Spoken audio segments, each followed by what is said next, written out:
अगर कोई मास है कैपिटल M यहाँ पे, इससे r डिस्टेंस दूरी पर जो ग्रेविटेशनल फील्ड होगी, gravitational field E equal to minus GM by R square, और जो पोटेंशियल होगा V equal to minus GM by are.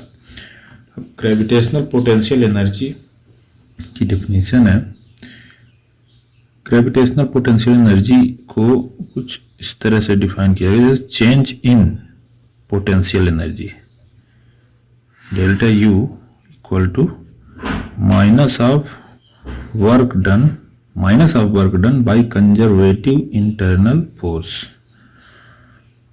Minus of work done by conservative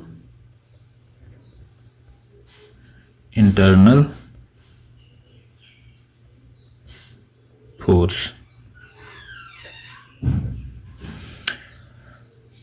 change in potential energy, change in potential energy मतलब potential energy final minus potential energy at initial equal to minus of work done by conservative internal force. अब यहाँ पे हम gravitational potential energy की बात कर रहे हैं, तो final potential energy minus initial potential energy equal to minus of work done by gravitational force, क्योंकि कंजर्वेटिव फोर्स ही होता है, ग्रेविटेशनल फोर्स एक कंजर्वेटिव फोर्स है, और इंटरनल भी है। ग्रेविटेशनल फोर्स एक्सटर्नल फोर्स तो है नहीं, ग्रेविटेशनल फोर्स इंटरनल फोर्स है और कंजर्वेटिव फोर्स है, इसलिए हम ये लिख सकते हैं।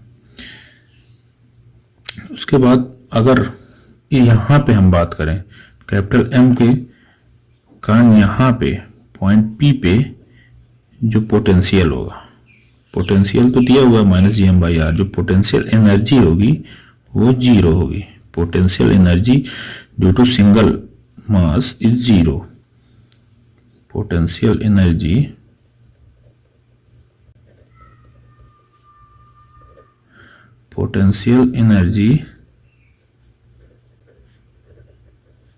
ड्यू टू सिंगल मास, या फिर लिख सकते हैं of single mass is zero. Single mass के लिए पोटेंशियल एनर्जी जीरो होती है।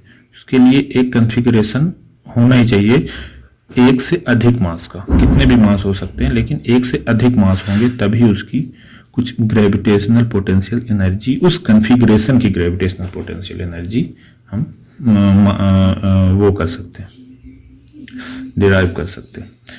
तो यहाँ पे जो चेंज इन पोटेंशियल एनर्जी है वो है minus of work done by gravitational force.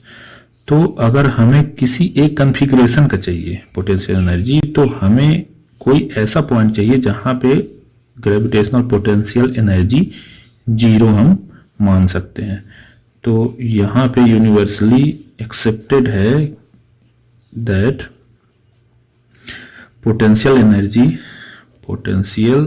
Gravitational potential energy at infinity is zero. Gravitational potential energy at infinity zero. अब वो कोई भी किसी भी तरह का कॉन्फ़िगरेशन हो, इंफिनिटी पे उसका ग्रेविटेशनल पोटेंशियल एनर्जी जीरो होगा। ग्रेविटेशनल पोटेंशियल एनर्जी वो अगर इंफिनिटी का जीरो लेते हैं तो हम ये जो चेंज इन पोटेंशियल एनर्जी है, इनमें से कोई एक पॉइंट हम ले लेंगे इंफिनिटी पे। जैसे यहाँ पे हम इनिशियल पॉइंट इंफिनिटी पे लेंगे तो ये हो जाएगा gravitational potential energy of configuration minus potential energy at infinity equal to minus of work done by gravitational force in bringing in bringing each mass from infinity.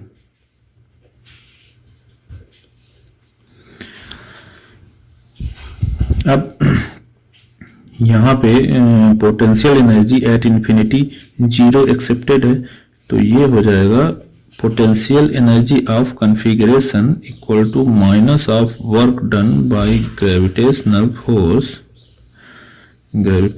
Force in bringing each mass from infinity, in bringing each mass from infinity. तो ये किसी configuration का gravitational potential energy इस तरह से define किया जा सकता है।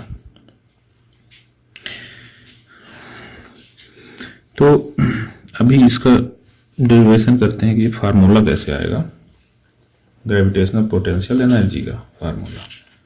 तो हम कोई दो मास अज्यूम करते हैं, मास m1 और मास m2। सपोज यहाँ पे मास हम एक पॉइंट इन्फिनिटी पे लेंगे किसी भी कॉन्फ़िगरेशन का। अगर हमें ग्रेविटेशनल पोटेंशियल एनर्जी निकालना तो हम एक जो कॉन्फ़िगरेशन है m1 और m2 का कॉन्फ़िगरेशन हम इन्फिनिटी पे लेंगे। अब इन्फिनिटी से सपोज हम मास ईच मास को एक कॉन्फ़िगरेशन पे यहाँ पे लाके सेटल करना है। तो सपोज m1 को हमें यहाँ पे इस पॉइंट में सेटल करना है और उससे r डिस्टेंस दूरी पर m2 मास को।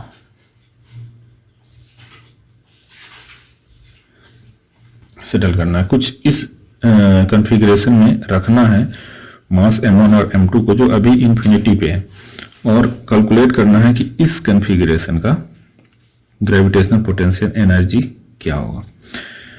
तो gravitational potential energy of this configuration is U of configuration equal to minus of work done by gravitational force in bringing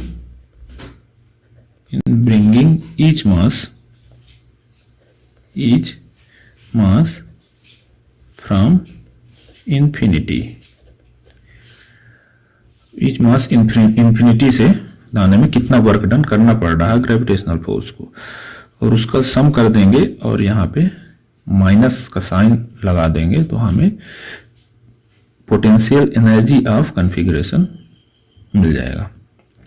तो यहाँ पे निकालते हैं work done by gravitational force in bringing m1 mass equal to.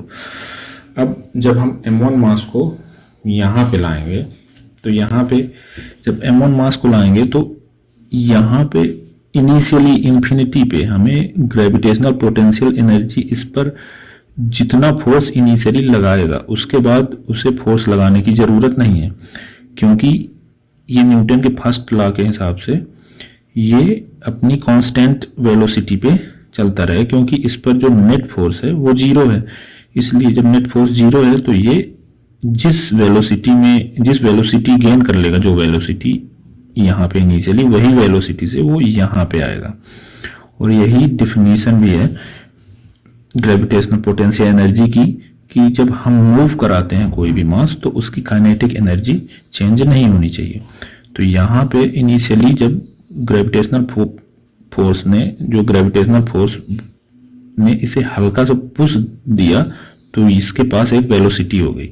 अब वो velocity constant रहेगी और यहाँ पे आने के बाद जितना पुश माइनस एक्स डायरेक्शन में ग्रेविटेशनल फोर्स ने दिया उतना ही सेम पुश यहाँ पे प्लस एक्स डायरेक्शन में ग्रेविटेशनल फोर्स को देना पड़ेगा, क्योंकि m1 मास को हमें यहाँ पे रोकना है।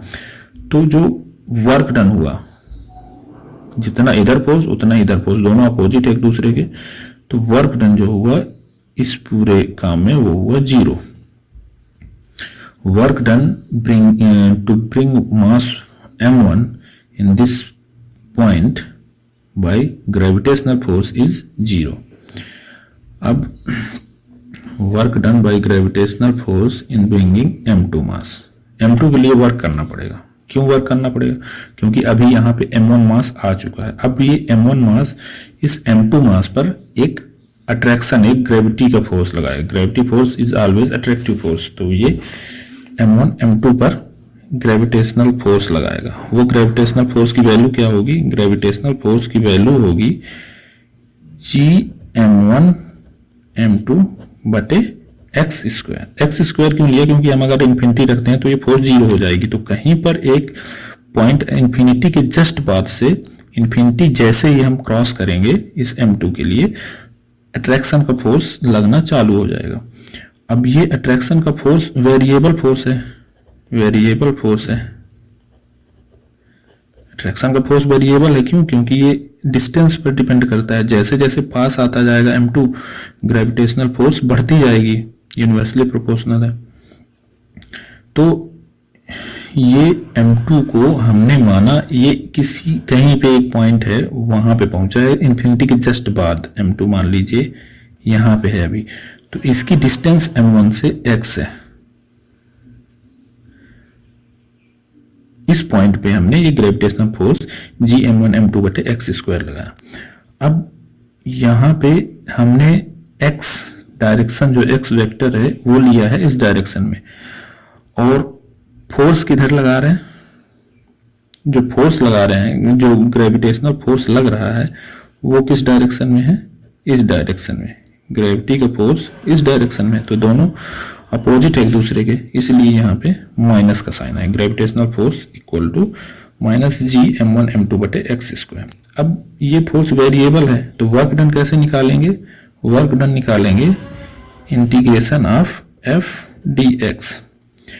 अब ये जो x है वेरिएबल है, कहाँ से कहाँ तक वेरी हो रहा है? ये वेरी हो रहा है इन्फिनिटी से r डिस्टेंस तक। यहाँ हमें लाना है m2 को, तो इन्फिनिटी से r डिस्टेंस तक। तो हम इसे लिमिट रख देते हैं infinity to r।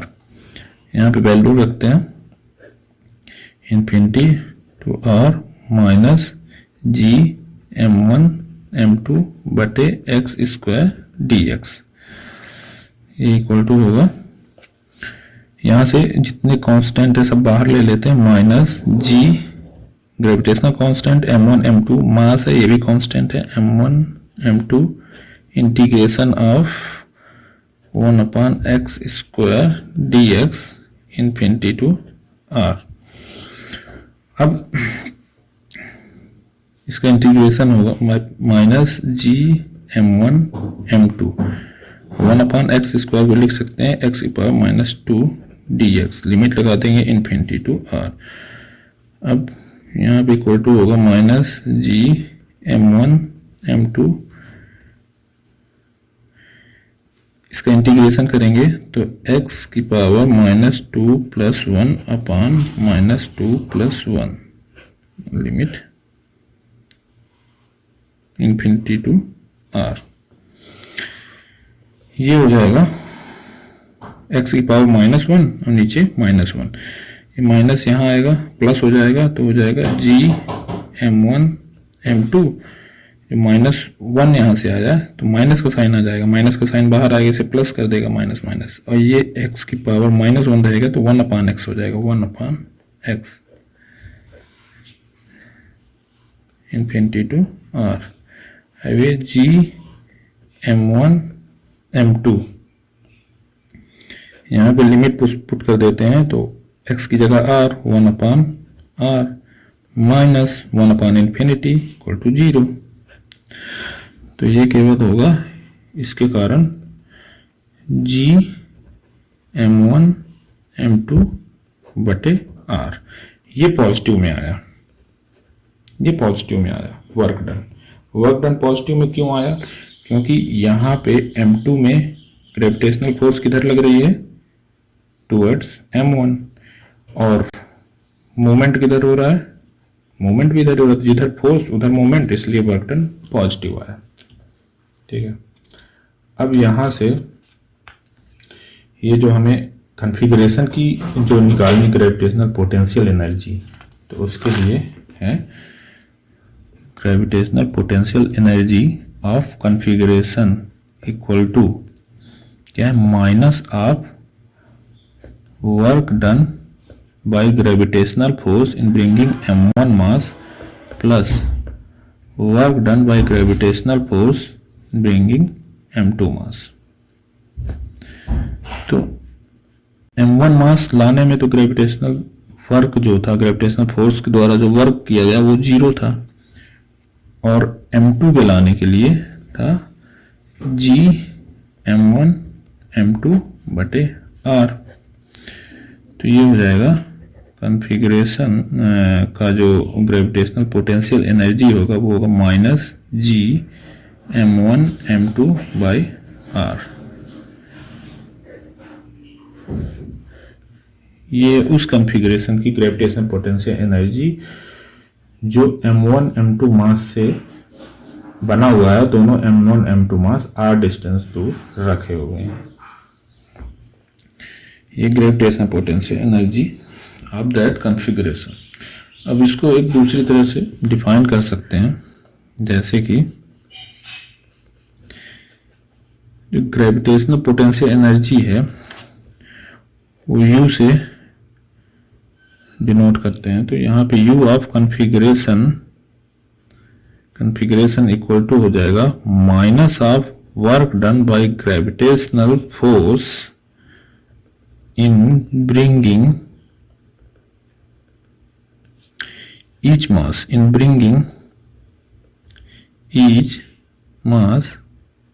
From infinity. तो यहाँ पे अभी हमने जो डिराइव करा कि जो ग्रेविटेशनल पोटेंशियल एनर्जी है वो minus of work done by gravitational force in bringing each mass from infinity. इसे लिख सकते हैं positive of work done by external force, positive of work done by external force. अब external force in bringing each mass, same condition in bringing each mass from infinity। Infinity से इस configuration में लाने के लिए अगर हम एक्सटर्नल फोर्स का यूज करें तो उसका हम पॉजिटिव वर्क डन लेंगे, और अगर हम ग्रेविटेशनल फोर्स का यूज कर रहे हैं तो उसका निगेटिव वर्क डन लेंगे। और इन दोनों कंडीशन पे kinetic energy should not be change, kinetic energy should not be change, should not be change. Kinetic energy change नहीं होनी चाहिए, काइनेटिक एनर्जी कांस्टेंट होनी चाहिए। इस पूरे मूवमेंट में m1 m2 जब मूव करेंगे या कोई भी मास जब मूव करेगा इन्फिनिटी से कॉन्फ़िगरेशन के लिए, तो वहां पे काइनेटिक एनर्जी चेंज नहीं होनी चाहिए। मतलब m1 या m2 या किसी भी मास के पास एक्सीलरेशन नहीं होना चाहिए। अब ग्रेविटेशनल पोटेंशियल एनर्जी